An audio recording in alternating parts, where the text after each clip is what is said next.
What's good, people? It's your boy DJ Cisco, and this is a pop-up show. We have the one Pamela Dawn from the Endangered Earthlings on. For those of you that don't know, she is the first series to be on DJC TV, which is everything visual from DJC Radio Global. Pamela, welcome to the show. Hi, honey. How are you? All Great right, to see yourself. So we're going to talk about the Endangered Earthlings, right? you. Yeah. The show. Yeah. Let's talk about it. Let's do it. Okay, I'll she tell you all started. the stuff that nobody else heard. All of the gritty details of my life in the wilderness.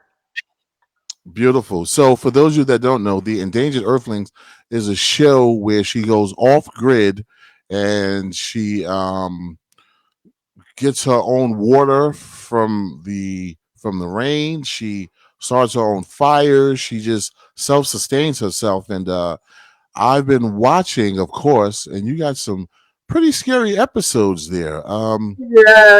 It gets interesting living alone in the wilderness. Yeah. So tell us the one that I was really intrigued by were the coyotes that were kind of following you Dude, that guys. was crazy. That was crazy. Normally coyotes are easy to scare off. They're pretty passive when it comes to predators bigger than them, and Yeah. all humans are bigger than them, and it's pretty easy to scare them off.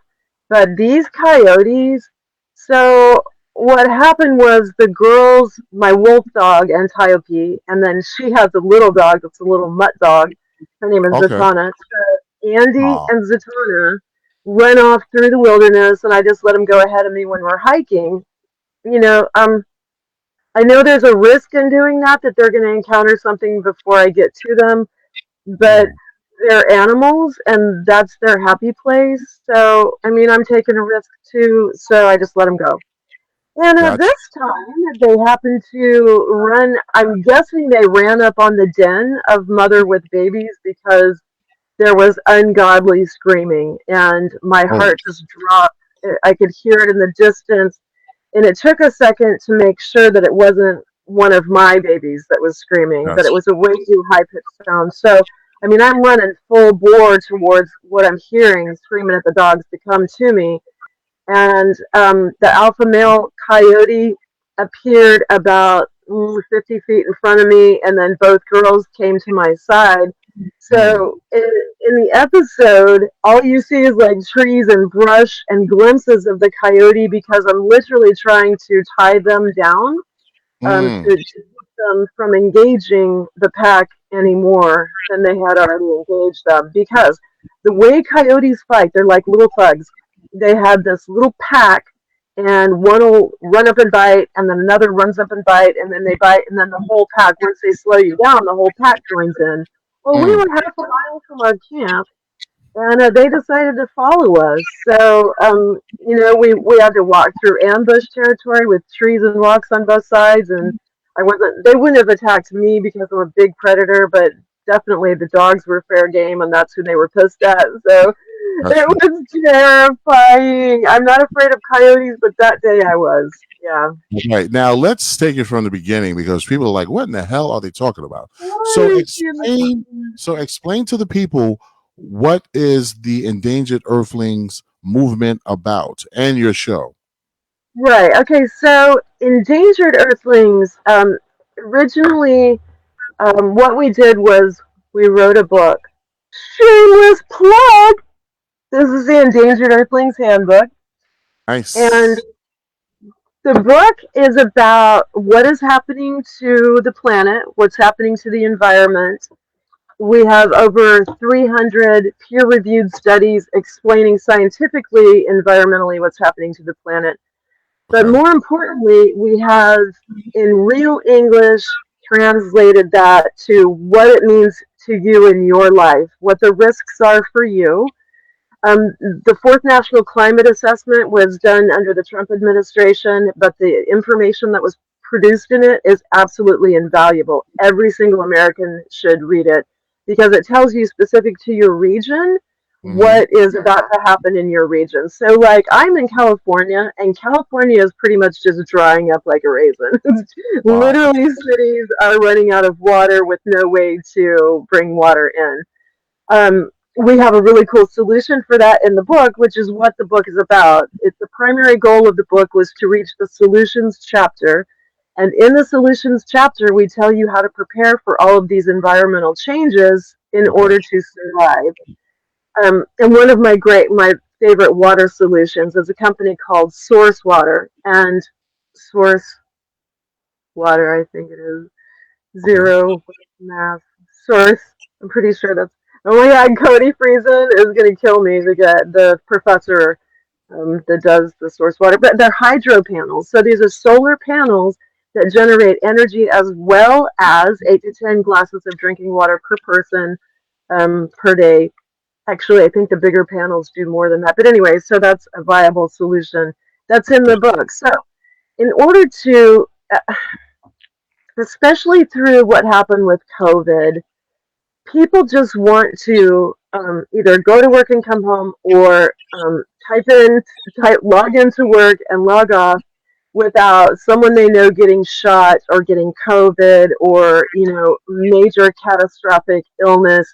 Mm-hmm. Everybody is going through so much trauma right now, just trying to exist in our lives. So the last thing we wanted to do with the book was freak people out. Here's what you need to know. And you're just like, I can't know, don't tell me. So, how do you tell some people that your planet is on fire without freaking them the fuck out? So, what we did was I have acting experience, I'm a comedian. So, I and my team decided that we would start the show and use entertainment Okay. to reach the masses with how to survive what's coming, what's ahead. That was the whole purpose was to teach you guys how to navigate the water. So how can I show you how to use off-grid energy, how to harvest your own rainwater? How can I show you, you know, how to forage herbs right in your own backyard? How to grow your own greens in a tiny little Nice. space? How can I do all of that? So I went to the extreme, of course, because I'm so much Cisco. You know me, I'm so much. I went to the extreme. So loaded up our motorhome that is the Endangered Earthlings Earthling habitat with solar technology. We're about to add wind turbine to our off-grid energy, and all of the survival tools. I'm a survivalist. From literally from childhood, from my days of going to camp up in Yosemite survival camp and hunting with my dad and then my spouses afterwards. Nice. So what I do is I go way out into the wilderness and I demonstrate the off-grid energy, the water collection, the herb foraging. I demonstrate all these survival skills that you need to know in your home, but I do it in the extreme, and that I have no one else to help me. Most of the time, I don't even have access to a major road where I can get out relatively quickly, Wow. and that comes with its own perils. So Now that's what this listen, show's about. I just want them to know how serious and dangerous this is. There are many times where you don't see people for the whole time that you're out there, right? Exactly. And Yeah, yeah. and she's been stuck a few times. I was like, Twice. oh my gosh, I feel so nervous, but she just been out there doing her thing. But it just seems like it's like second nature to you. Now, why did you start doing this? What prompted you to want to spread the word to the world? So, in 2006, I was head of marketing and eventually CEO for a company called VertCorp, which was a sustainable building component. It was Okay, a construction company that built sustainable buildings. And while Adrian Cronauer, they wrote the movie Good Morning Vietnam about him, he was my life mentor from my early 20s. oh So wow, I talked Adrian into being our spokesperson. So while I was writing the commercial for VertCorp for Adrian, the dialogue for Adrian, okay, I found out things about what was happening to our planet that I had no clue were happening. yes. You heard Al Gore doing a lot of I was the. just about to bring him up. I was going to say, so was Al Gore lying or was he on point?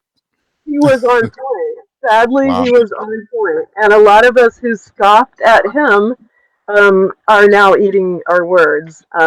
So, very shortly after that, if you read the book, I suffered my own catastrophic illness and lost everything. Lost the company, had to send my little girl to live with her father.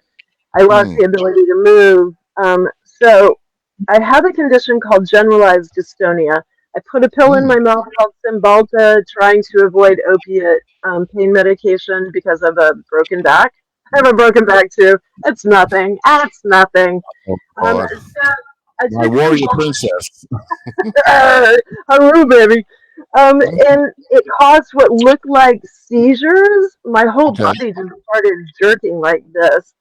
Mm, But I was wide awake. Turns out it's called generalized dystonia, and that condition just got worse and worse and worse until I was in a hospital bed for off and on for a couple of years in a hospital bed in oh, my house. wow.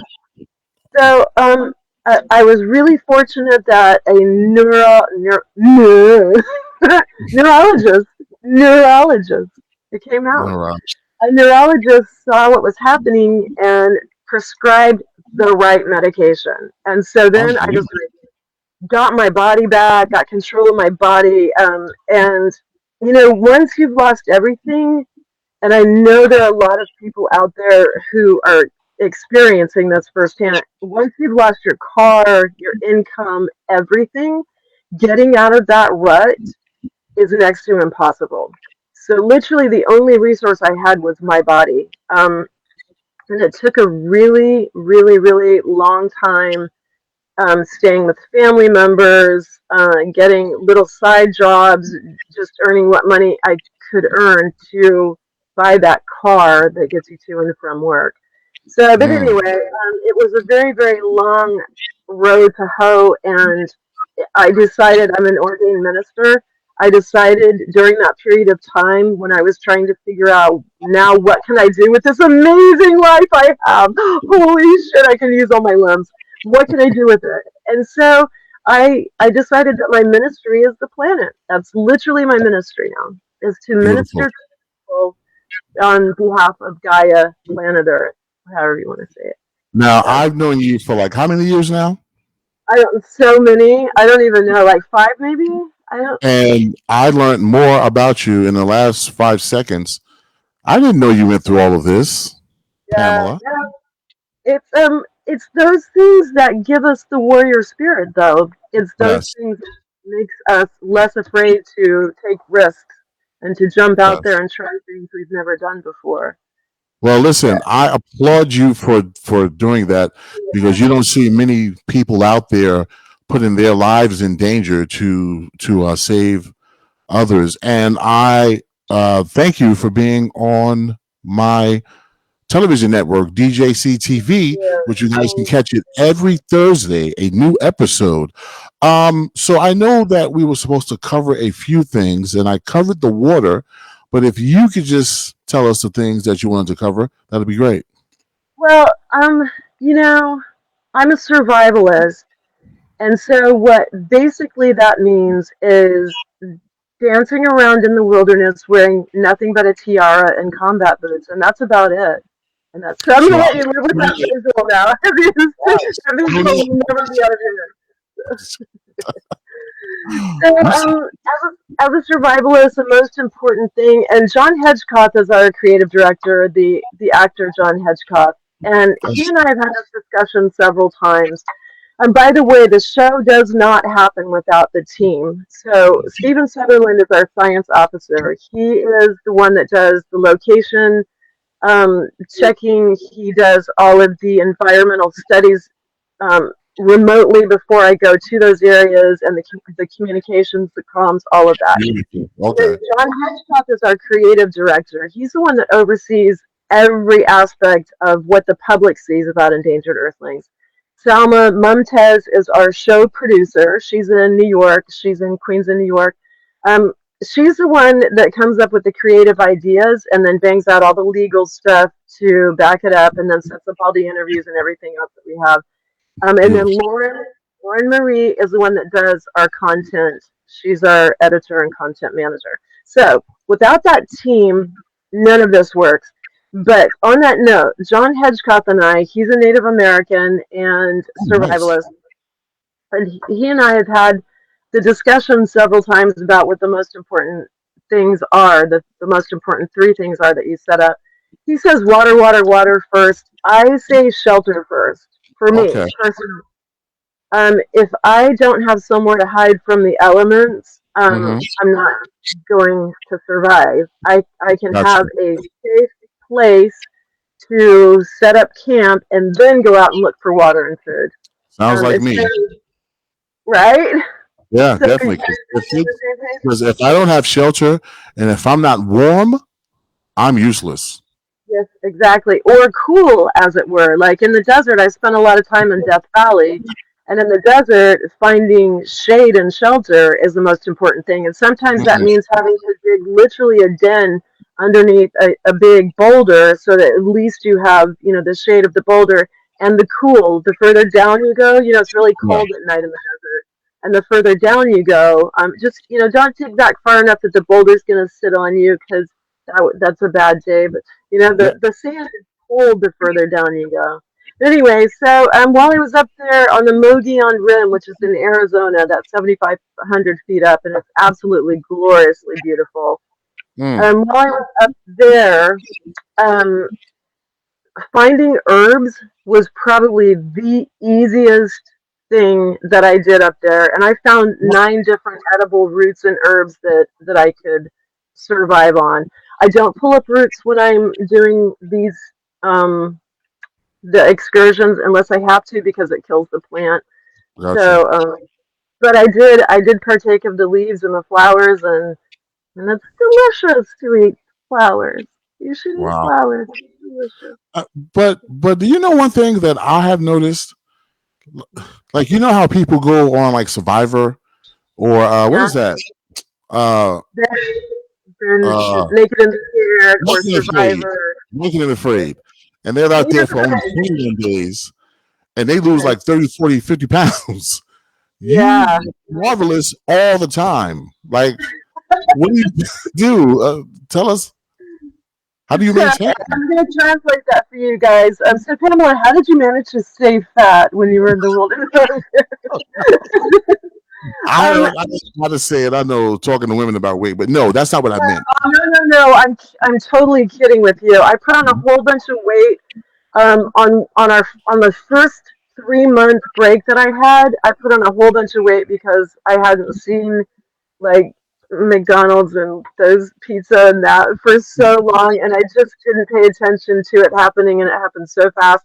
And once you hit 45 or older, it's so hard to get it back off. But You anyway, Pam, and then you yeah. know it. What one thing, and I'm really glad that we brought that up. One thing that I do that's critically important is I take a lot of plant-based protein with me. So lots of cans of garbanzo beans because you can turn that into hummus.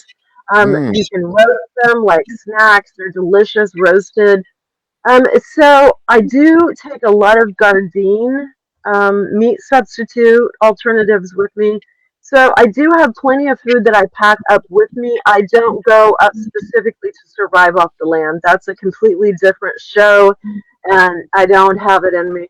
Actually, the whole point of this is to take this motorhome, which is like it's my house. It's my little mhm. tiny house and show you normal everyday living, but in extreme conditions. So my normal everyday living, I'm able to keep those things around, thankfully. Yeah, I don't Gotcha. get to Walmart for 30 days, but Can I ask you like a question about drinking water?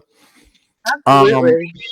if I got a clean, say it's like a plastic trash can, it's Uh-huh. clean and everything, and Right. I put it in a clean area of my yard where there are no like leaves falling or whatever, and it rains heavy. Can I just scoop that water out and drink it? No, no, don't do that. Don't do that. Um, hang on 1 second. Okay, Okay, you talk to these guys for a minute. Talk to got them. you. For those of you that just tuned in, this is your boy DJ Cisco. We're with Pamela Dawn of the Endangered Earthlings, and that is a show on our television network on Roku and Fire Stick, and on our website, DJC TV. And we are how many episodes in? Pam? We just had 8. The season finale on Thursday is the 9th episode. So the 9th episode is going to be the season finale this Thursday, and we're just getting you guys up to date on the show. Very So excited. don't drink the water. Don't drink the water, and let me give you a personal nightmare story. Remember way back a couple weeks ago when I was up on the Mogollon Rim and I harvested all of that rainwater. You want to have a large area to collect the water, so I Okay. use a survival poncho. So spread that out over whatever, you know, not orifice. It's not a vehicle. Container. Words worked. Okay. Put that over the container so that it goes in more easily. But anyway, so and remember, I had it nicely under those trees. Yeah. Yeah. Well, I harvested 30 gallons of fresh Really? water from up there in the mountains, which you would think that is the freshest water of, Yes. almost glacial, right? So here's what we find out after 3 days of drinking this water.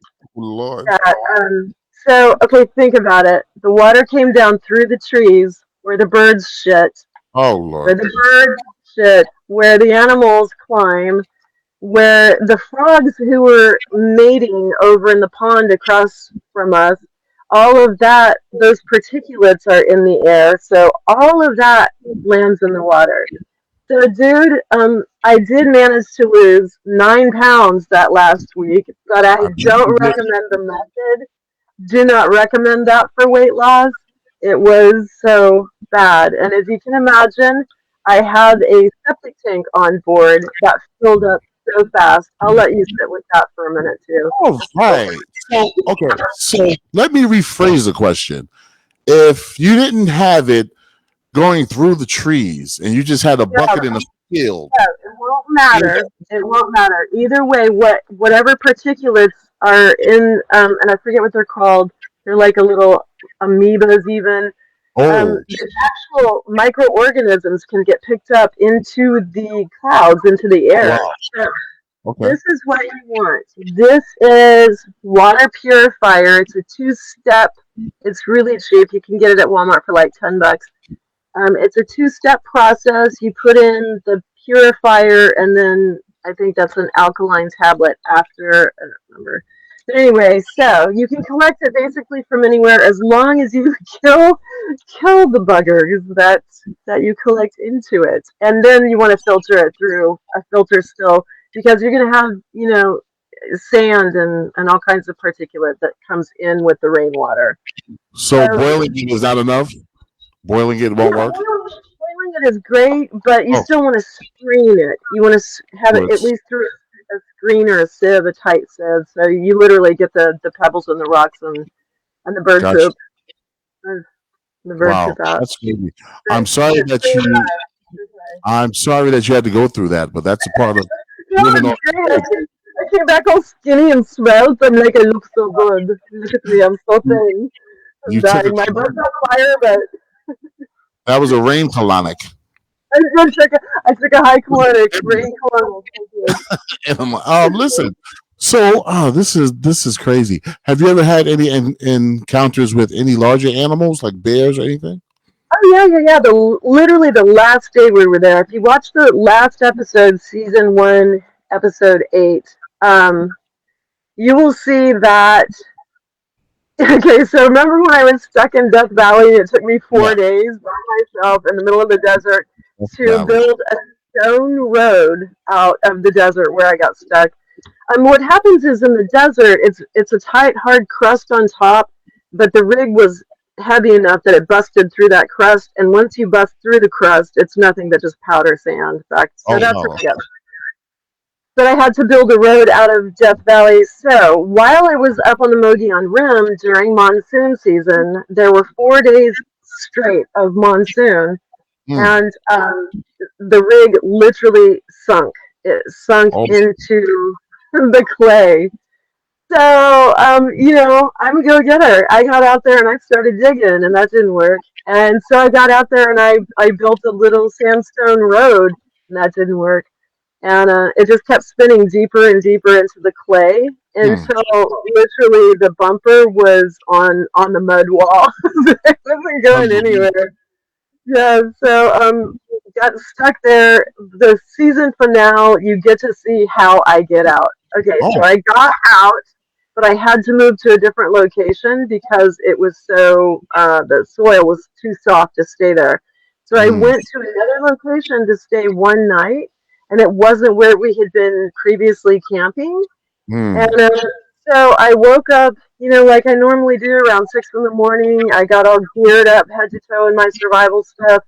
I was putting the leashes on the dogs, and the wolf dog went absolutely ape shit. Oh, And I woke up in time to see a mama bear running in front of the rig, and then the baby bear just froze and was oh. staring straight at us.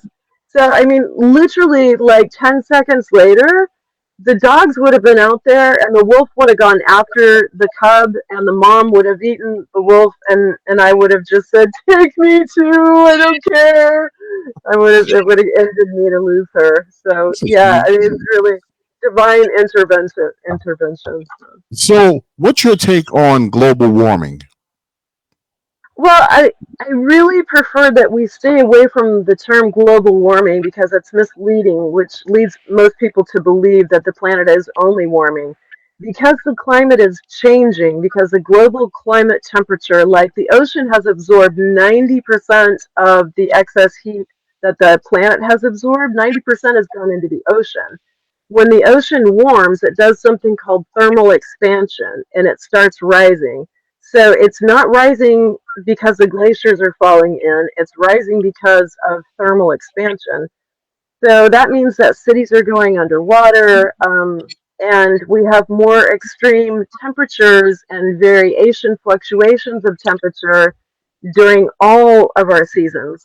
So Okay. some places the winters are getting colder. So it's not just global warming; it's climate change, and we're seeing a lot of polar vortexes.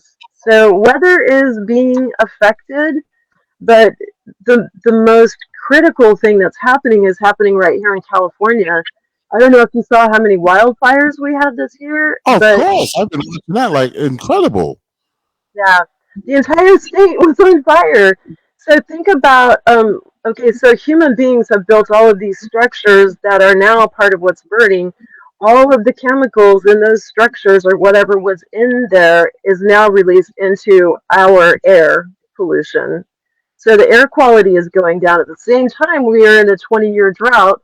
So because of the drought, we're running out of water. We can't use water to put out fires in all places. So what do they use? They dump chemicals. They go into the ground. I mean, California is really in trouble, and there are other places who are suffering catastrophic effects from climate change.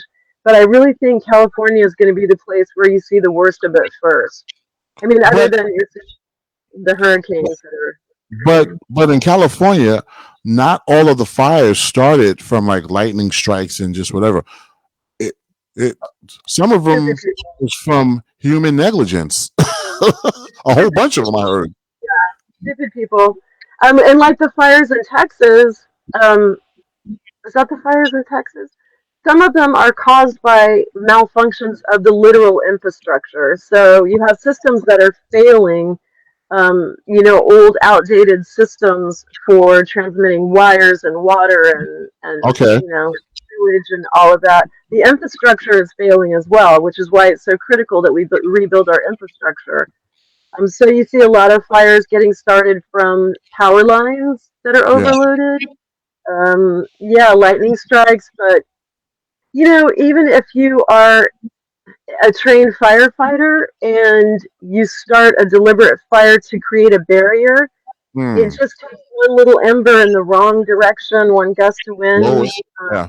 So accidents happen, but yeah, a lot of human negligence. People just decide they want to go camping and they start a campfire and one little ember and paradise is gone.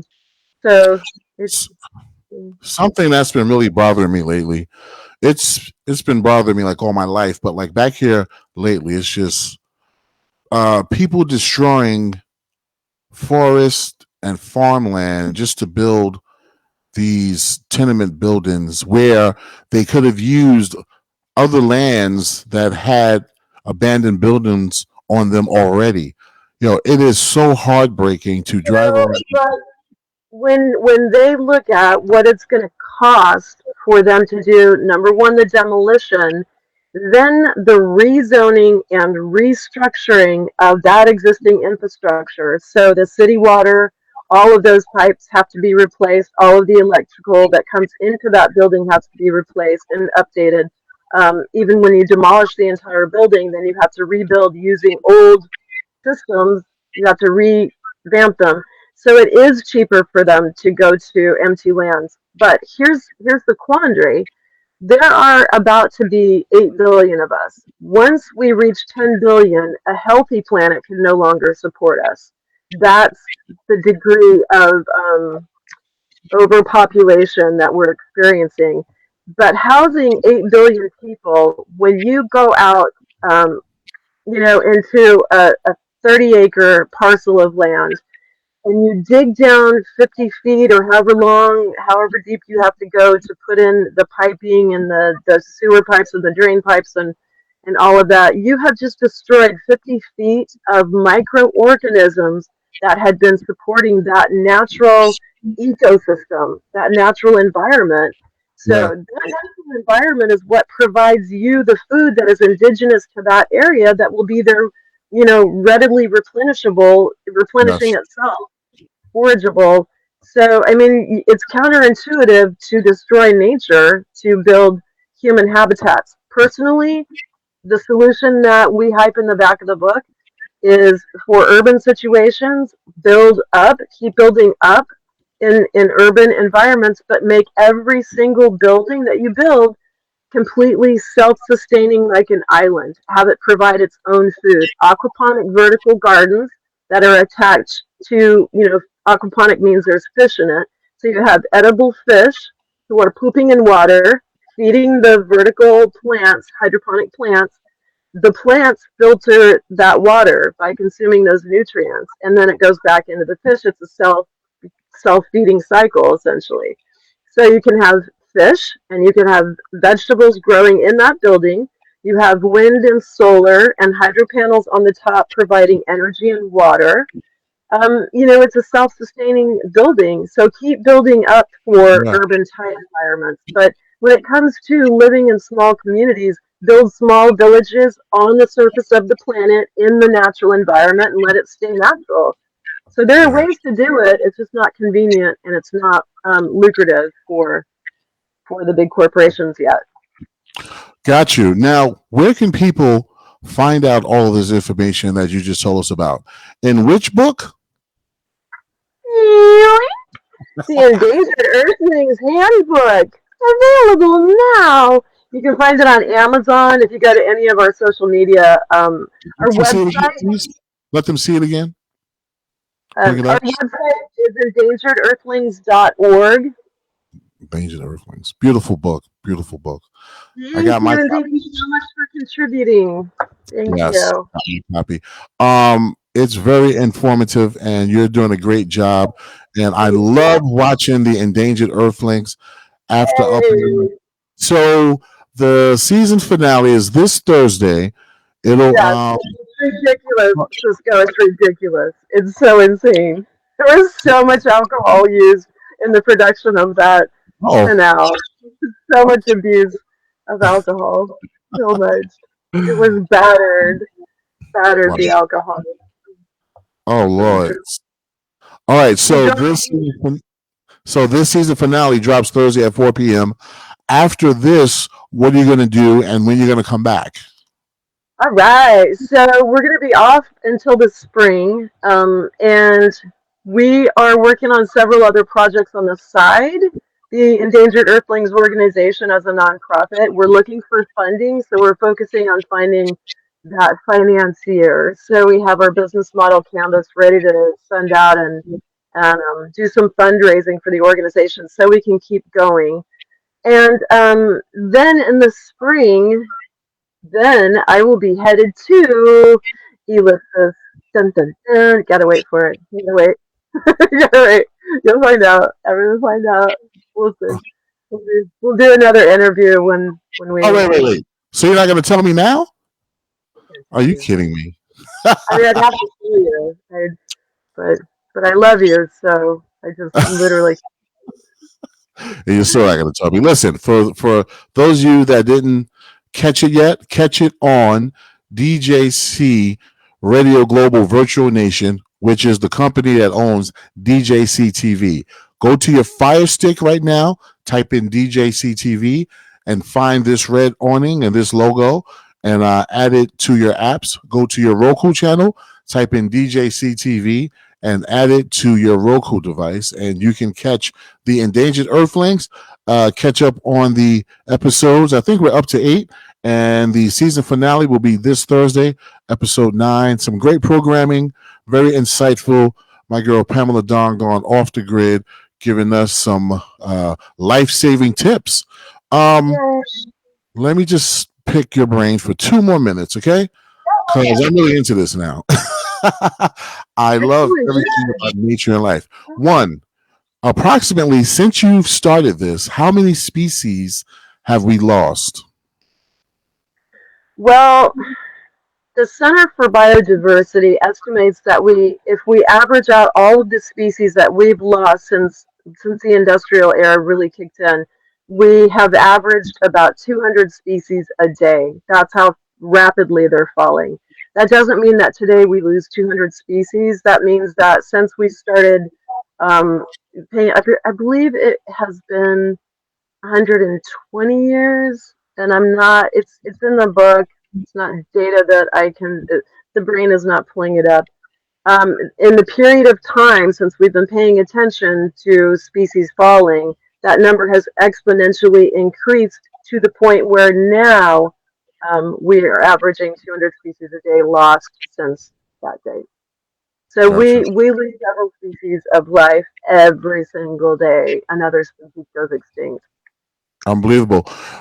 Just yesterday, I was reading up on something because I love bears and I'm into nature and things like that. Listen to this. It was weird. It was the weirdest thing. It gave me goosebumps. I'm getting goosebumps now just thinking about it. And I'm scared of bears and sharks. That's the only thing on the planet that I'm afraid of is bears and sharks. Not black bears, but the big, the big brown. Yeah. Now listen. So polar bears, since that ice cap is shrinking down to nothing, they are venturing inland and mating with grizzly bears. Can you believe it? Yes. That's some Godzilla King Kong mating. That's some crazy stuff. So somebody brought up a good point. They said, "Do you think it's the polar bear's instinct to go in and still share their bloodline?" Yes, absolutely. What do you think is happening there, guys? After you finish watching the show, go look at the polar bear mixed with the grizzly. They call them grizzly bears. Looks insane, but yeah. What's your take on that? Okay, so if you look at human beings in the state of our evolution, I'm not talking about going back and comparing, the different states of existence before we became the Homo sapiens that we are now. I mean, since our documented historical primary evidence, contemporary evidence of society, let's go from there. How much have we changed? We got taller, we got thicker, we got stronger. Our intelligence seems to have, well, some of us seems to diet. But we haven't changed all that much. Our physical attributes have not changed because we haven't been challenged to continue to exist. All of these other species that are still here, we are forcing them into extinction, which is challenging their continued existence. So it makes complete sense to me that a polar bear would find a way to combine its DNA with an already existing mammal in warmer climates. That makes complete sense, but it's still terrifying. It's terrifying. People are like, "Oh, it's so cute." I was like, "This is not cute. This is a sign of the times. This is not good." You know what I mean? So Is there anything that we didn't cover? Because I love earth science. I love speaking about nature. I could keep you for the rest of the You evening, know, but the thing that my daughter just taught me about bears, like literally right before we encountered the black bear, there's a saying that I had never heard in all of my survival training. If it's black, fight back. If it's brown, lay down. If it's white, you're dead. Yeah, that doesn't rhyme, so it's probably not what it is. But yeah, like a polar bear, just cross yourself, and it's it. It's over because you can't yeah, outrun them in the environment. And a brown bear will play kitty with you unless it's hungry or really pissed at you. Then it will just but yeah, black bears, if you're loud and you make yourself look bigger, so that's important to know. But if you're going up in their face, please carry a big can of bear mace because they do not mess around. Like even bobcats and mountain lions, we've encountered them. Those guys will back down if you are aggressive enough and they don't get the sneak on you. If they get the sneak on you, it's a matter of getting out yeah. their jaws. But like yeah, brown bears, man, you come on the wrong day, you gotta have that can of bear spray. So yeah, just be Yeah. prepared. Or What or or a what? fire or a firearm. I believe in firearms because Yeah, I've seen bear spray and the typically, bears walk right through it. yeah, I've typically seen that people before. who are hiking that carry firearms for protection generally have pistols, and that's just gonna piss a bear off. So at least with the bear spray, the bear survives and you survive. So it's a preferred alternative to killing it. Well, oh, I'm sorry. No, no, it's okay. It's just that every single species of animal on this planet is going to be threatened before we are. So we just have to make sure we can keep as many of them alive as we can. And the other thing I Got want to you. say before we sign off is I think I have it right here. So there's a little device if you spend any time in nature at all, this is absolutely imperative. This is called, and I still don't know how to say it, Zoleo or Zoeo. This is a satellite GPS tracking device, Oh, and nice. this little thing, you just hook it on your body, and no matter where you are, if you don't have signal, you can still flip this little thing down, hit that button, and that alerts the closest EMS and it gives it your satellite GPS location. So if Oh, they that's dope. paracord on you and whistles so that they can continue to find you. This has a really bright light, which I have to cover up at night because it's so bright. So it has a bright light in case you're lost and they have to find you at night. This thing Wow. blinks so bright that I literally can't even have it in the same room. So that's why I Wow. have the thing on. But anyway, so it's $200, and then the service is around $30 a month. You can even set it up if Okay. you're a hiker, so that when you're out hiking, it will repeatedly send a ping to your breadcrumb person that will continually see the last place that you were. So, like every Oh, 15 minutes or so, it'll say, "I'm right here. I'm right here. I'm right here." So anyway, great. that is imperative. I mean, even the people that were in that building that collapsed, if anyone had had this on them, which Yeah. literally I keep it next to me or on my body at all times, it hangs from my purse when I'm out and about. So even if I was in a car accident or whatever, I would be able to Yeah. alert EMS and they'd be able to exactly pinpoint my satellite location. So highly That's good. recommend getting this GPS satellite tracker for anyone who goes in the wilderness. And Thank you so much. So, in conclusion, show us the book again and tell them when they can catch your season finale. this is the Endangered Earthlings Handbook, and we focus in the book on the solutions for the average person. We translate all the climate science of what's happening on the planet right now. We give it documentation and peer-reviewed studies, but we translate it for the average person so you understand what's happening, but more importantly, how to prepare for it, how to be ready for the technology solutions. Thursday, absolute drunken mayhem, ridiculously drunk alien season finale. So don't miss it. Debauchery abounds. On I think it was DJC TV. yeah, All right. DJC broke your own fire stick. I love DJC TV. I love what's the show that's on right after mine? What's the, It is Trauma Life Campaign oh, Headquarters. oh my The God, video. it's so good. The music Yeah. is amazing. Yeah, both my Yes. nieces love that show too. So definitely tune into Trauma Life. Well, Great. listen, Pam. It is a pleasure to watch you out in the wilderness Thank because you're easy on you. the eyes, and Oh, not you always. Not and always. and you definitely make it look like you're having fun. So Oh, thank you so much for sharing that with us. And people, go out there and purchase that book, the Endangered Earthlings.